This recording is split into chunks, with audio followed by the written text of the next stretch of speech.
están? Soy Natalia Aragonese y desde Sala Nemesio damos inicio a un nuevo programa en Conversaciones UChile TV, especial Sala Nemesio. Hoy día nos acompaña Christopher Murray, director audiovisual. Muchas gracias por estar acá en esta sala, Christopher. ¿Cómo estás? Bien, muchas gracias por la invitación. ¿Estudiaste algo antes de cine? ¿Estudiaste un máster de antropología visual? ¿Qué fue primero? ¿Cómo lo vas mezclando? No, yo primero estudié cine en la Universidad Católica, dirección audiovisual, y bueno, y después realicé un par de películas, y después de eso me fui a estudiar a Inglaterra, a Manchester, un máster en antropología visual, que era algo que siempre pensé en algún momento estudiar, ya sea como pregrado o posgrado. Y nada, pues como se dio finalmente fue un posgrado, así que así fue más o menos. ¿Y ese deseo siempre fue como en relación a tu trabajo como cineasta? Sí, me fui dando cuenta que en las películas que estaba trabajando y el tipo de cine que me interesaba, había una aproximación muy como de investigación, de vínculo como con territorios, con lugares, y siento que la antropología, digamos, dialoga muy bien con eso, y me pareció interesante sumergirme también como en un espacio también un poco más teórico, más conceptual, para poder pues complejizar un poco también los procesos creativos, etc. Y tu primera película fue una codirección, Sí. Manuel de Rivera. ¿Cómo fue ese desafío de codirigir? Sí, nosotros le llamamos una correalización porque fue un proceso muy particular, junto a Pablo Núñez, que es un compañero de la universidad, y la película surgió como una idea de un proyecto universitario. Teníamos ganas de hacer una película que no respondiera como a los cánones de un guión muy estructurado, sino más bien hacer como una película a la deriva, como le llamamos. Viajar a un lugar, en este caso la zona de Calbuco, que era un lugar que conocíamos, nos parecía muy interesante, y viajar con un equipo de rodaje sin guión, sin nociones de actores que iban a ver allá, salvo el actor principal, que es Eugenio Morales, que en paz descanse. Sí. Al gran Eugenio Morales. Y nada, pues fuimos con Pablo, y Pablo hacía de guionista, entonces él día a día iba escribiendo la película y yo día a día iba filmando. Nos juntamos en la noche, le escribía una escena y yo el otro día la dirigía. Entonces fue una correalización en el sentido de que estuvimos ahí en esa isla, la isla Helvecia, siguiendo el relato de Manuel, deambulando por ese archipiélago, pero de una manera muy libre, muy como improvisada y buscando como seguir el flujo de lo que ese lugar nos iba entregando. Es interesante como siempre como volver a ese primer impulso de la primera película, sí. Que como tú dices, es como que es muy genuino esa búsqueda del propio cine, ¿no? Y después uno quizás la mira con el tiempo y sientes que... ¿Cómo la ves hoy día, que fue tu primera película? No, la siento muy arrojada, muy valiente, como medio demencial también, como la propuesta, porque de hecho conseguimos fondos y siempre los fondos nos decían cómo vamos a financiar una película que no tiene como guión, no teníamos plan de rodaje, entonces también la producción era como cómo vamos a organizar algo así, pero estábamos como muy convencidos de que esa estructura como del guión tan rígido que a veces se ejecuta en una historia, se nos parecía muy rígido y teníamos ganas de probar con un equipo más pequeño, con una producción más pequeña, qué pasa cuando uno va respondiendo de manera más orgánica a lo que va sucediendo, en una lógica más documentales también, interviniendo a través de la ficción en estos espacios reales y un poco ir reaccionando, sobre todo eso. El cine es un arte puede llegar a ser muy rígido por su modelo de producción industrial, entonces tratar de escapar de eso es difícil y obviamente...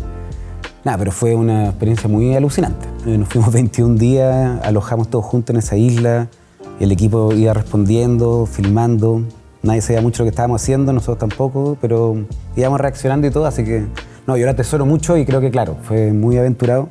Pero también fue lo que nos permitió abrir puertas como para poder seguir creando, así que muy agradecido. Sí, a mí particularmente me encanta esa película, también siento como ese espíritu libre, creativo, y hay escenas bien particulares, muy memorables, sí. Porque también ahí trabajaron con actores no actores, claro. con personas de la zona, y ellos los conocieron en ese momento, a esas personas, y las iban incluyendo. ¿Y cómo fue ese diálogo de convencer a una persona que no es un actor y que crea y que vea y que de alguna manera para ustedes, ¿cierto?, les sirva esta como entrada a esta poética que el otro no se imagina ni tiene pensado vivir en la vida? ¿Cómo se genera ese diálogo? Sí, fue bien interesante porque, bueno, estaba la isla, bueno, Calbuco es un archipiélago, y nosotros estábamos alojados en la isla Helvecia, que es esta isla pequeñita, y ese era como el espacio ficcional, donde vivía Manuel y tenía como su mini historia como que nosotros escribíamos, pero después uno viajaba en el bote, nos subíamos como un equipo al bote y íbamos a una isla, por ejemplo, la isla Tabón, que es una isla que queda, no sé, a media hora en bote.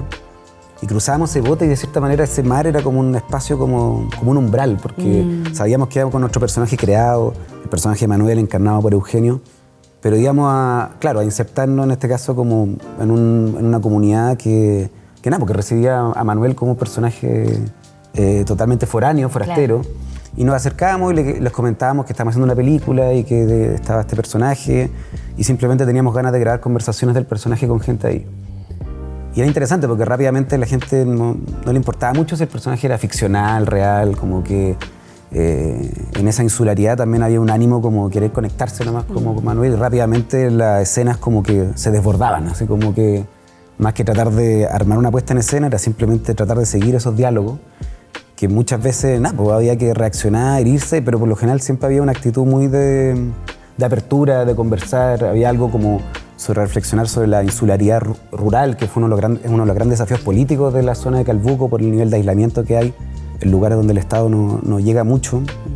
Entonces también esta llegada a un espacio de conversación, de apertura, y también era muy gracioso lo que sucedía, porque también también sospechaban de Manuel, entonces también lo retaban de repente, entonces me parecía muy interesante como estos diálogos medios como, no sé, chispeantes, improvisados. Como reales y ficción. Sí, era un espacio muy ambiguo,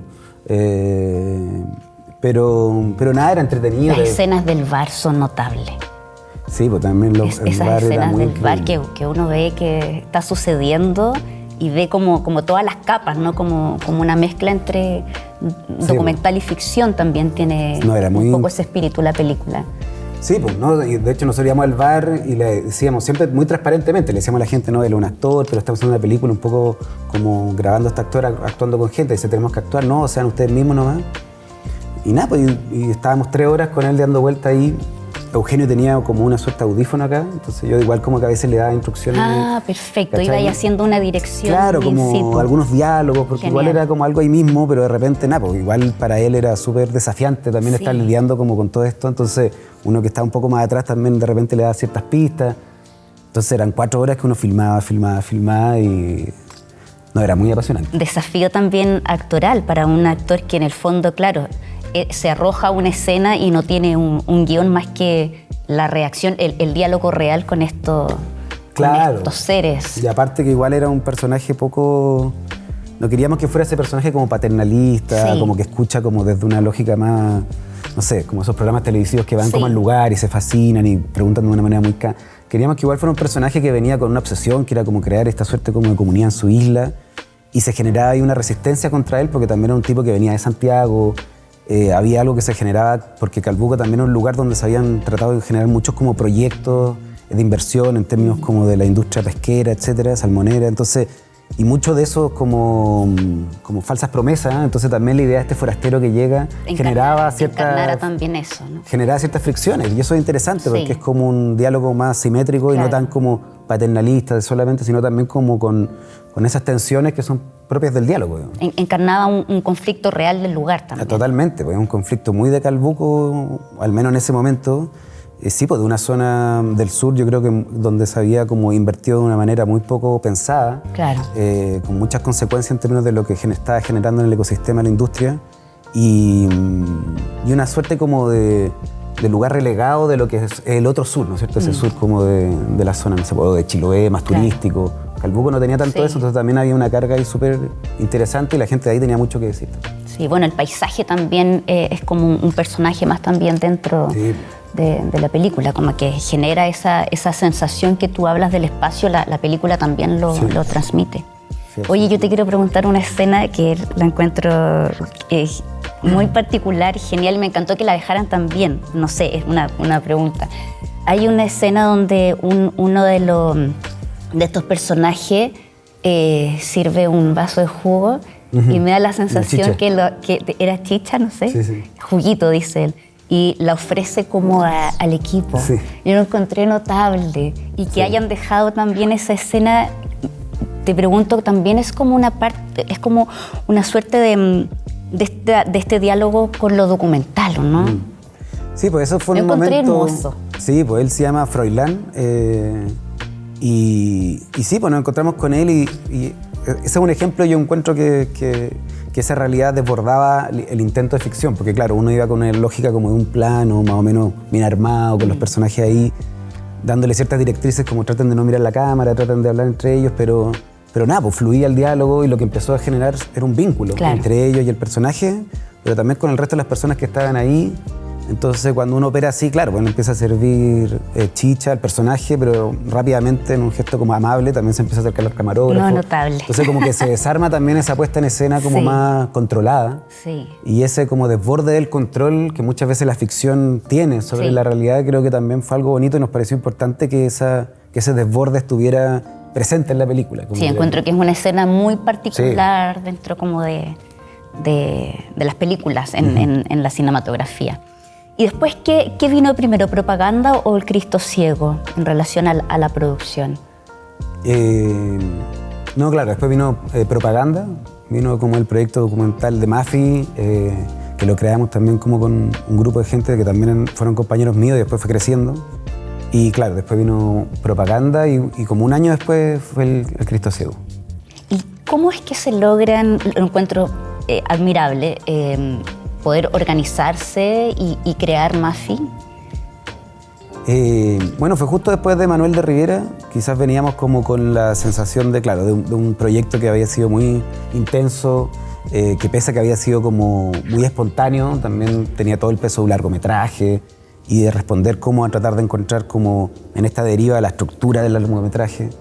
Y nos empezamos a dar cuenta, esto era 3 años después de que había surgido YouTube, entonces nos empezamos a dar cuenta que igual había una lógica como de circulación de imágenes en internet que en el fondo que estaba sucediendo pero que no tenía mucho como espesor cinematográfico. Claro. Y nos pareció interesante volverse parte de eso, desde un lugar donde uno pudiera compartir en un formato también breve, más preciso, más corto, como que permitiera más circulación, contenido contingente, pero que tuviera como una mirada cinematográfica, como más densa en términos del tipo de imágenes que proponía. Y es una contribución como en esta nueva lógica de difusión en internet que nos parecía interesante y así como que fuimos organizándonos como para tratar de aportar desde ahí también. Sí, me parece maravilloso. Y el Cristo Ciego viene después, ¿no? Claro. Mafi es este proyecto como más como de fragmento, en ese momento era un sitio web, después pasó a como que nos embalamos, por así decirlo, y hicimos propaganda porque queríamos como documentar el proceso como político de ese momento, con la candidata Matei en ese momento, imagínate. Ahora estamos donde mismo. Y claro, y un año después de eso nos fuimos a filmar el Cristo Ciego al norte. Y ese tránsito como entre ficción, documental, ficción, ¿es consciente, está como dentro de tu estructura o se van apareciendo las posibilidades de estos proyectos de estos géneros? Claro, sí, naturalmente se ha ido dando como, porque los proyectos de ficción o películas más así toman más tiempo, entonces por lo general ha sucedido que se ha ido trenzando, por así decirlo. Y también a uno le sirve, porque también es como que obviamente el aspecto más como documental tiene como un vértigo y un contacto y un modo de producción de una escala mucho menor y eso también es mucho más agradable, más liviano. Vas equilibrando. Pero después también tienes la oportunidad de vivir una experiencia distinta cuando estás en rodaje de ficción, con más personas. Sí, yo creo que también va como refrescando ese... Y en el Cristo Ciego también aparece esto de llegar a internarse a una comunidad y es bien interesante, impactante cuando estos actores, no actores, entregan o viven una escena que es real, que es compartir un espacio muy íntimo de cada uno de ellos. ¿Cómo logras generar ese vínculo con esas personas para que en el fondo dialoguen con ambas cosas, como entrar en una ficción y poner de parte de ellos algo tan íntimo y personal? Sí, yo creo que, bueno, el trabajo en Cristo ha sido fue un trabajo largo. ¿En qué sentido? Que yo creo que fue un proceso como de 3 años donde yo como que constantemente iba a ese lugar. Primero porque estaba buscando una locación para esta historia, que en el fondo era una historia muy como la historia de un peregrino que iba a hacer un milagro, ¿no? Como que era casi como una sinopsis. Y porque tenía ganas de que la investigación nutriera ese guión y lo escribiera en el fondo en base como a ese proceso como de encuentro con personas. Y nada, pues así llegué a La Pampa, al Tamarugal, y en el momento en que llegué a La Pampa me empecé como a indagar en estos lugares que tiene una realidad súper como interesante, porque yo sentía que había un polo como de conflicto político y religioso que se combinaba en una suerte como de alquimia ahí bien llamativa. Y nada, pues esos pueblos de Guara, La Tirana, Pozo Almonte, no sé, me pareció como muy interesante cómo se cruzaban ambos puntos. Y fui conociendo gente, conociendo historias, y a medida que iba encontrando a las personas, fui incorporándola a la historia. O sea, por ejemplo, el caso de Mauricio, la película, claro, se trata de Michael, esta persona que se cree con la capacidad de hacer un milagro, como una suerte de Cristo chileno que va a salvar la vida a un amigo, que es Mauricio. Pero claro, yo no sabía quién iba a ser Mauricio ni cuál iba a ser su drama, y una vez caminando por las calles de Guara, él se me acerca y me dice que sabía que yo estaba pensando en una película y que él quería actuar. Él tenía un problema en la pierna, así que estaba como en silla de ruedas en ese momento, había tenido un accidente y había sido maltratado la herida, entonces como que estaba en una situación bien delicada. Y él mismo como que propone, ¿y por qué no me hace el milagro a mí? Genial. Entonces me pareció como porque él decía que era muy buen actor. Entonces como que así nos fuimos conociendo y me pareció como, yo escribí el guión en base a eso, como ok, entonces Michael con Mauricio. Entonces en el fondo como que el guión fue de manera muy porosa, incorporando como esas biografías que se iban cruzando, y más que forzar a que entraran, el guión se iba adaptando en eso. Entonces, claro. Y de hecho a veces yo a Mauricio o a los otros personajes les mostraba el guión escrito de sus textos y no les gustaban, decían no, yo no hablo así, ¿cachai? Como que se generaba algo de ese tipo. O sea, tuviste unos colaboradores increíbles. No, fue increíble. Y fue a diferencia de Manuel de Rivera, que fue algo mucho más como del momento, esto fue más de largo aliento, fue construir vínculos, como que algo que tenía ganas de hacer. Entonces cuando se sucedieron las escenas, fue muy orgánico. Y de hecho pasó algo bien gracioso, porque estaba Michael Silva, el actor, que actuaba con ellos, entonces estaba en un plano general, así como este, que hablaba en la parte quizá un poco menos íntima, pero después venía el momento donde había una verdad que se iba a revelar como de su biografía, que yo sabía que era algo muy delicado para ellos. Y en ese momento el primer plano iba sobre el actor y yo me ponía en la posición de Michael. O sea, me ponía como en el contraplano yo, para hablar yo con ellos, en el fondo. Como yo hacía el interlocutor. El interlocutor. Y después poníamos los textos de Michael. Pero en el fondo, ¿por qué? Porque ahí se había tejido algo que era muy difícil replicar en un contexto como de cero o como con ensayos, que es lo que uno logra hacer también como previo a la película. Y después el contraplano era Michael, porque Michael veía mi conversación con ellos en el monitor y después volvía y un poco actuaba. Entonces, era una metodología súper interesante que la descubrimos ahí también haciéndolo. Y de hecho, a mí me gusta mucho repetir, o sea, como que igual filmo harto, me gusta repetir, así como desde el perfeccionismo, no sé. Pero todas esas tomas son tomas únicas, o sea, son como ese diálogo que no se puede repetir, porque ahí hay algo de una verdad que no es replicable. Que incluso no requiere ensayo, tal vez. No, nunca hubo ensayo, solamente conversaciones previas, pero lo que sucede ahí. Y claro, con la presión de que cuando nosotros hacíamos que todo el equipo saliera, yo me quedaba con ellos y se generaba ahí algo como muy íntimo y por eso creo que entraba en la ficción de una manera orgánica, por así decirlo. Tu última película fue Brujería. veamos un pedacito de esa película para que la comentemos. Feliz.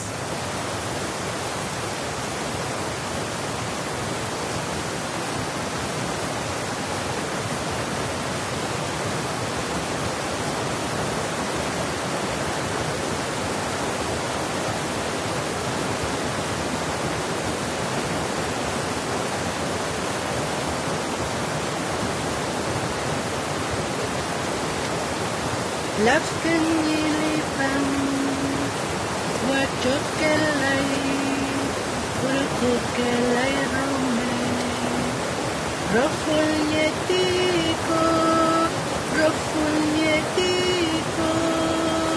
lafken nilipan, raful yaimemu, lafken nilipan, koyil kaimemu. Lafken nilipan, wajud kelai, berkut kelai rome. Raful yetiko, lafken nilipan, raful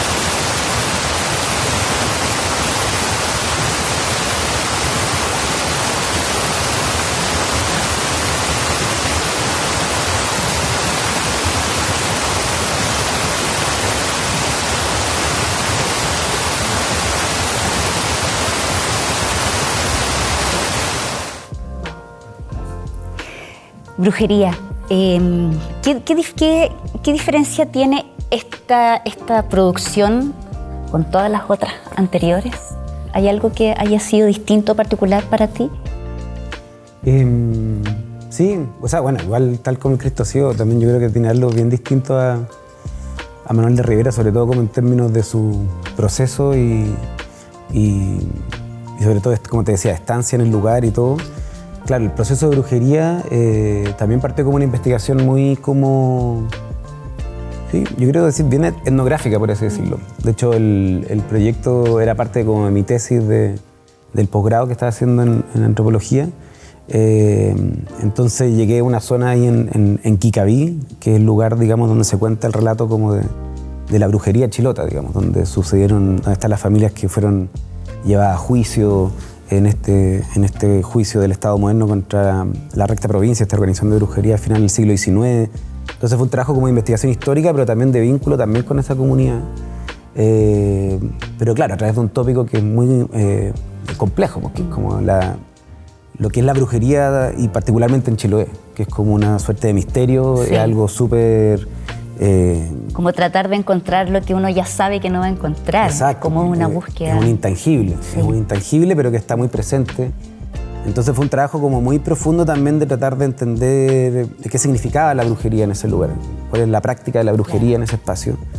Y para después llevarlo a un relato, digamos, un relato de ficción, pero que se sintiera también como empapado de esa visión política también, de la brujería como forma de resistencia territorial, la brujería como forma de autodescubrimiento, de empoderamiento, de resistencia, que es como algo súper marcado políticamente y que escapa a la lógica como del folclore, como de la brujería así tal cual, ¿no? Claro.